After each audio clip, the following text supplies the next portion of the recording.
I'm not going to redo everything, good Lord. But just to show you where we ended up.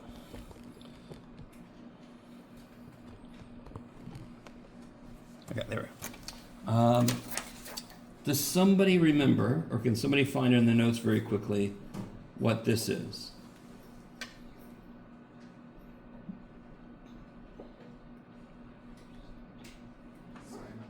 I think that's... Yeah, let's start here. Here. Sine of theta squared? What's sine of A plus B? Let's start there.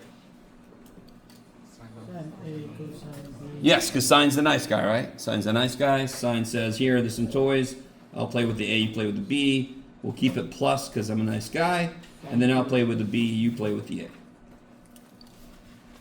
I've never actually called them toys until this semester. I don't know if you guys like that. So sine's a nice kid. He's like, oh, look at the toys. Here, I'll play with this one, you play with that one. And then, now real quick, if it was a minus instead, what would change? The minus. It would just be a minus here. So sine's a nice guy. He takes turns, keeps the sign the same. What does cosine do? He's a little asshole kid. Cosine A minus cosine B. Careful. No. Cosine A. So he gets both toys. He plays with them. A C or plus, I'm going to make it a minus. He's like, I'm done playing. Here, sine. You could play with him now. And sine's like, what did I do? So if there was a minus here instead, there would be a plus here instead. Yes. You guys see that? You guys see that? Okay. So again, we saw why this is true. And dear God, it was an experience. I think I love it. I don't blame you for not loving it as much as me. But the whole big triangle we did, and we kind of slowly built all the sides. You can, even if you didn't follow the whole way through, you could say, I saw it was built step by step. It isn't just something we went, let's make it this. That sounds good. No, this is literally what it just is. That these two led to two more things. So the one I was talking about was this one. And if A and B are both x, sine x, cosine x, sine x, cosine x. Now real quick, on the heels of this, is everybody with me? What is that called again? Because the mental giants who are the mathematicians, what do they call this formula? This identity? The double theorem? Double angle. Yeah, okay. So, watch this. I need you guys to really see this. There's a thread throughout all of mathematics about misunderstanding identities. What do you think sine 4x is? 4 sine x. No, see, no. I appreciate. I'm sorry. I was like, who's going to step into my trap here? And you stepped into it. Why is this a 2? Because there's one of them and another one. So that 2 cannot change. There's only 2 things here. Yes? That's why that's a 2. Not because that's a 2. Now, why are these x's? Because there's 2 x's. So it'd be 2 sine x squared cosine. No. No squares. What's being doubled here? What's being doubled here is x, correct? That's why there's x and x. What's being doubled here? Dx. What's being doubled here? What did I double to get 4x? 2x. So this is 2, as always, sine of what's being doubled, cosine of what's being doubled. Let me make it really clear. You guys see that? No, listen. It's completely fine that you said what you said. And it was a trap, and I'm sorry. I just never know who's going to step into it. Do you guys see how to use this? So if it was sine 6x, it would be 2 sine 3x, cosine 3x. That's why it's called the double angle formula. You rewrite it in terms of the angle that is being doubled. Don't do that to me. Now let's verify this real quick. We already know what the sine of 60 degrees is, yes? Can somebody just tell me what is the sine of 60 degrees? 3 over 2. We're at 3 over 2, yes, because it's close to the y-axis, sine likes y. According to the formula, what should this be? 2? Sine of what? 30. Cosine of 30. Is everybody cool with that? Because what's being doubled here is 30 degrees, yes? What's the sine of 30 degrees? Good. And what's the cosine of 30 degrees? These do what? What do I get? I get exactly what I'm supposed to. So now listen, I'm not saying, what's funny to me is as a student, you're like, why would I do it that way? I wouldn't do it that way. Are you kidding me? I was just verifying that the damn thing gives me the right answer in a situation I already know. So when we learn a new identity, we want to verify, does this stupid thing do what I already know? If it doesn't, throw that shit out. And it does. It gives me the right answer for sine of 60. So, in terms of like specific angle values, this doesn't do shit for me. Because if I know the angle, I know twice the angle. Give me an angle that we know everything about. Any angle. 45. 45 degrees. What's twice 45 degrees? Okay, so I know both of that. So the double angle wouldn't help me out. I'm not sure if you guys are with me or not. Give me another angle that we know everything about. 60. What's double 60? What's double 60? 120. And we know 120 also, don't we? I don't know if you guys are really with me, but it seems as if this identity doesn't really help us uncover new things. Because if I know the angle, I know double the angle. So I can't like learn new things. The sine A plus B, we figured out sine is 75 degrees. And we never knew that before. But that would be for angles we know. But wouldn't you be able to do the angles you don't know? That's the problem. Whatever goes here has to be an angle I know. Or else this won't do anything for me, yes? Oh. So if this is 30, that means that was 60. Why would I need this? If this was 45, that would have been 90. Why would I need it? Okay, so thankfully this is used in other applications, so it's still useful, but there is a better formula they're going to develop today that's based on this. Just a little teaser. There was one other thing we learned yesterday. So when would you use the sine 4x then? Whenever it comes up. Okay. So the other side of these is not specific inputs. It's just if I make an observation in nature and I notice it follows sine 4x, and then I have to solve an equation that has that in it. I'm like, what's going to make the temperature kill all of us? And in my equation, there's a sine 4x. I might want to know how to do this so I can solve the damn equation and figure out when we're all going to die. Yes? How much time do we have, Doc? I don't know how to do sine 4x. We're all dead. Great. It could happen anytime. I don't know if you guys are with me. So one side of trig functions is sine of 60 degrees. The other side of trig functions is solving equations involving trig. And sometimes I want to use an identity to make it easier to solve an equation. Okay. That's coming. So what about cosine 2x? Let me just put up here where cosine of a plus b was again.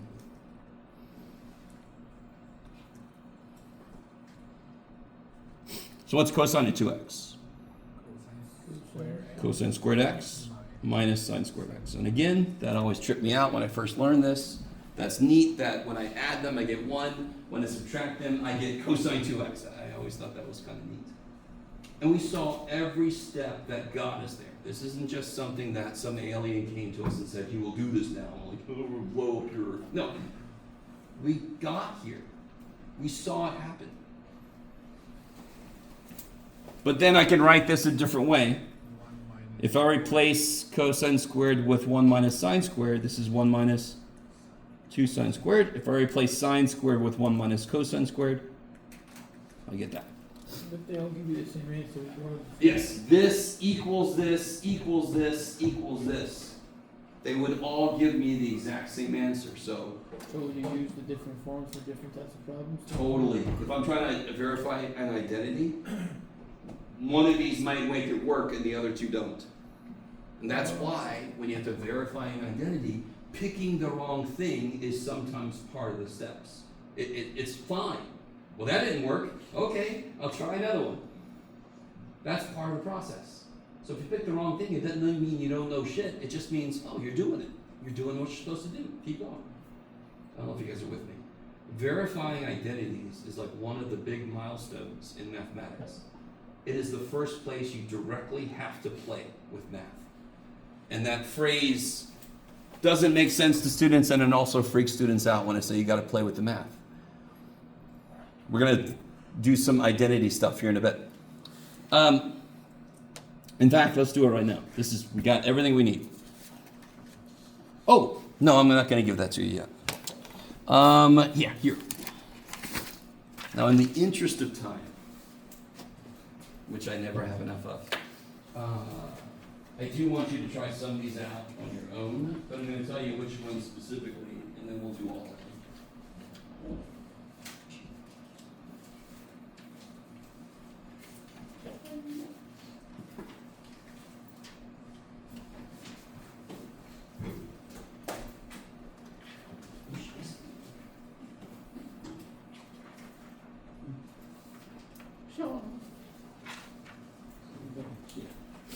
So here, you guys try out. Oh, crap. Oh, there. Go ahead and try out number 1A and 2A. Just give those two a try.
And just to remind you guys, especially if you weren't here, so it's less of a reminder. On 1A, what is fundamentally different between the left-hand side and the right-hand side? The plus and minus. No, look at the left-hand side of the equation and the right-hand side of the equation. One has got fractions. And how many terms does one side have, the left-hand side? How many terms is there? 2. Look at the right-hand side. Has 1 term, no fractions, yes? So what does that tell you? Now listen. To do this, I have to show that one side becomes the other side, yes? So therefore, I know exactly what to do with this. Somehow, this says that if I do something, it should become 1 term. Well, how do I directly make that become 1 term? Add them together. And to add 2 fractions together, I need like the nom. Yes? Do you guys see what's important for you as a student when I'm talking about a problem, when I'm doing a problem, is why the shit did he do what he did? Do you understand the steps I just took? I see, okay, somehow this is saying these 2 become that one thing. Okay, let me do the thing I know that's going to make them become one thing. That should be going in the right direction.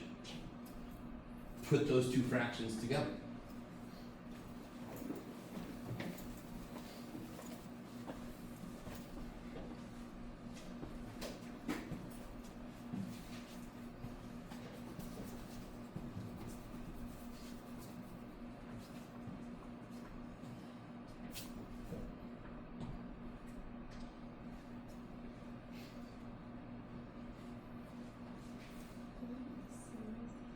Yeah, I'll just add these together.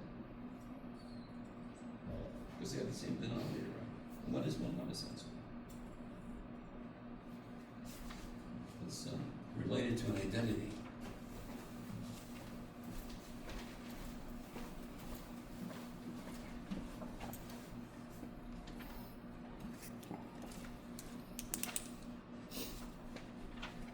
So let's take a look.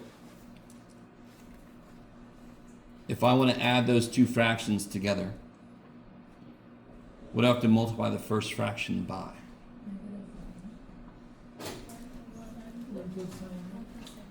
If I multiply by -1, that does not become this. It becomes -1 plus sine x. They're not the same yet.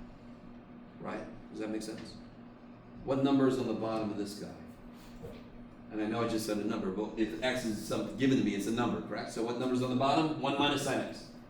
That's the number that's on the bottom. What number's on the bottom here? 1 plus sine x. So what is he missing that he's got?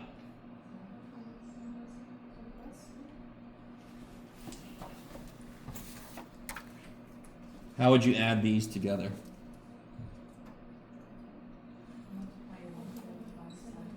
Yeah, would I add 2? Would I add 2? Could I add 2? Of course not. That's bullshit, right? We can only multiply or divide, top and bottom of a fraction. So, does this guy have a 5? Does this guy have a 7?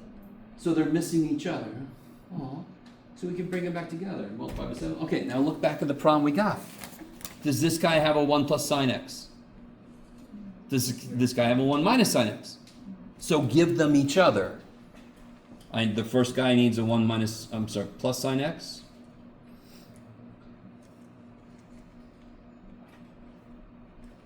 Multiply top and bottom.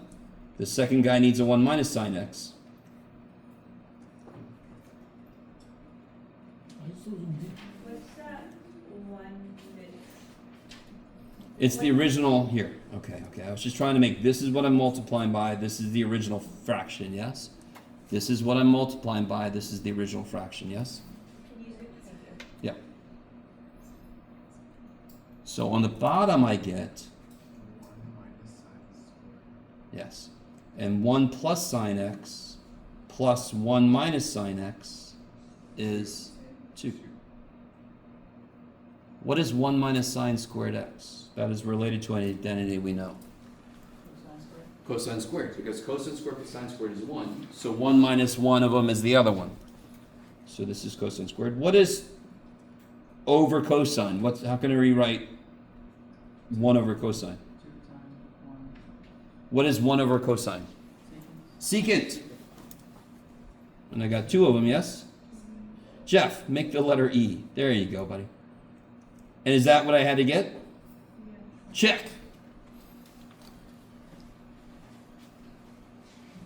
So these require, I won't say faith. In the middle of the problem, it's not going to look like what it's supposed to look like yet. But you have a lot of simplification to do. And I know I'm going in the right direction because I'm making 2 terms become 1, yes? And the other side has 1 term. I have to be going in the right direction. I'm never going to give you one of these and say verify and it's not true, okay? That would be so mean. So you know it's going to work. That's why it works to say you got 2, you got 1. Oh, let me slam you together. That's got to be going in the right direction because I'm already making it look more like the other side. So what's going on over here? I'm sorry, this one. Is that related to anything we know? Yeah. So this is kind of a silly way to use this identity because this doesn't happen like overly often, but do we know what cosine squared theta minus sine squared theta is? Ooh, yeah, okay, go for it. Oh, wait. I was going back on. Oh, I'm sorry. We know what cosine squared theta minus sine squared theta is. We do. What is it? It's not 1 because I'm not adding them, I'm subtracting them. Here? No.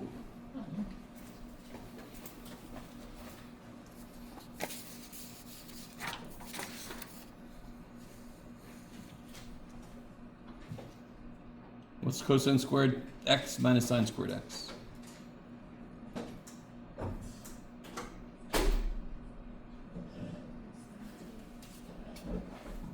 So if I have cosine squared x minus sine squared x, I can replace it with cosine 2x. What does that do for us here? What is x here? And how do I simplify this? Don't say 10. What happens here? Yeah. And is that an angle that we know? Yeah, it's related to pi over 4, so you should be able to do that, right? So if you want to kind of jump to the answer, it's pi over 4. What is cosine at pi over 4? What is the value of cosine? Right, 2 over 2. What quadrant is this in? Say again?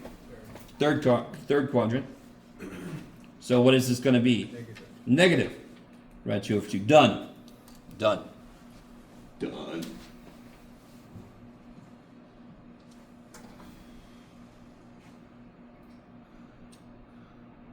So this is the idea. If I know that cosine 2 theta is cosine squared theta minus sine squared theta, anywhere in the universe I see cosine squared something minus sine squared same thing, I can rewrite that. Because in math, things work both ways. Math goes both ways. You're all jealous. But if I see it one way, I can write it the other way. I think I'll still give that out. Will I? Did I even print them out? I did. Yeah, I'll still give this out, even though we're not going to quite make it. What did I tell you guys yesterday about this problem? What do you guys notice here in this problem? Cotangent and tangent should cancel each other, no? Huh? It has the two cosine and Are all the trig functions talking about the same angle? No. Some of them are talking about what angle? 2x, and some of them are talking about? Okay. So that's a huge thing to kind of just allow yourself to see when you're looking at a problem. You're like, oh, wait a minute. So do we have a way to rewrite like this in terms of x? And this? What is sine 2x? What have I done? Oh. Yeah. So sine 2x, let's start with this side, is 2 sine x cosine x. Now the whole trick on this problem is, what could the top be? How many things can we replace cosine 2x with? 3! Once again, cosine's an asshole. Do you guys see what I'm saying? It kind of works. It just does. There are 3 options, and one of them will make this easier. So, watch this. I remember what we can do. Do you guys, is everybody semi with me? The bottom is cool, because there's only one way to rewrite him. The top sucks, because there's more than one way to rewrite it. So let me just take a second and look at the other side. Notice what I have already. What's on the bottom of this side? Sines and cosines, yes? How can I rewrite this side to kind of match that? Yeah, cotangent is cosine over sine. And tangent is sine over cosine.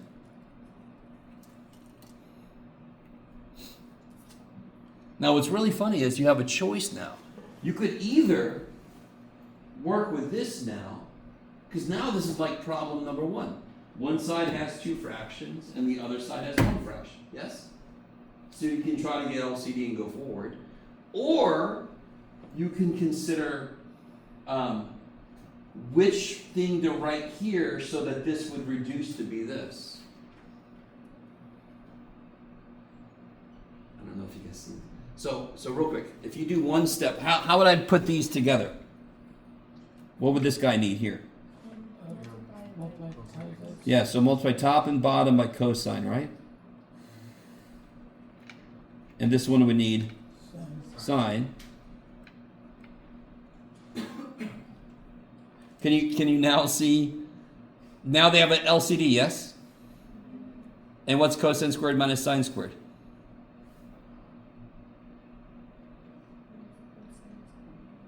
Yep. Cosine 2x. So if I just rewrite this as cosine squared minus sine squared, these 2's cancel, and are these the same now? Say again. sometimes we have to work with both sides. On number one, did I have to work with both sides? No, because I managed to get one side all the way. This one, I wanted to model. In the middle of working with this side, I got a little stuck because I'm like, there's 3 options for cosine 2x. You could just try all 3. But I thought, I don't want to do that shit. Let me make the other side. Let me start working with the other side. Because again, what is the point of all this? And you're all like, we have no idea. But to do these problems, what do I need to show? One side becomes the other one. How do I show that? I take one side, make it the other one, or I take both sides and work on both of them until they meet. I just need a path from one side to the other. And what is a huge thing to be careful about? When I solve equations, we normally do stuff to both sides. Am I allowed to do that here? Am I allowed to like add cosine to both sides? No, because I'm trying to verify that this equality is true. That adding something to both sides is a property of equality. We don't have equality yet, which is actually kind of like a broader statement. That's okay. Yes? I have 2 questions. The first one is, what chapter is this? This is 9.1 and 9.2. Yes. And then the other one is, do you recommend, do you want us to start memorizing the trig identity? Let me give you this. All right. We did not make it as far as I wanted to, but I'm going to go ahead and give you this sheet of paper. This is a very green sheet of paper. And let me give it to you and I'll tell you what's on it. This is a very good sheet of paper to have sitting next to you while you're doing homework. Put it up on your fridge. You can make a paper airplane out of it. Throw it somewhere. It's up to you. Let me show you. Does anything on here look familiar? 7 different identities. All this is simple stuff. Yes, we knew this for a while. This we talked about a few days ago. Yes. This we haven't done yet. That's going to be chapter 10. So this is kind of early, but they can just sit there and freak you out a little bit. This we talked about. Yes. This we talked about a while back. This we've definitely done. This we haven't talked about yet. So there are little bits and pieces that we haven't talked about, but we have talked about quite a few of these. So you can have this sitting next to you while you're doing your homework. You eventually have to memorize or have a way to remember everything above the black line. Which is good for me because I don't have any of this shit memorized either. I never make students memorize things I don't have memorized, and this is what the department decided. So I'm like, oh good, thank God. I don't want to memorize this shit. This stuff is very good. This stuff, when I need it, I look it up. So even for the test, we should have it like memorized? Hell yeah. Sorry. Alright, so that's fine. So the next time we'll talk about, I'll have the practice test tomorrow. We're going to do half-angle stuff tomorrow, and then we'll do solving the trig equations, and we'll be ready for the test next week.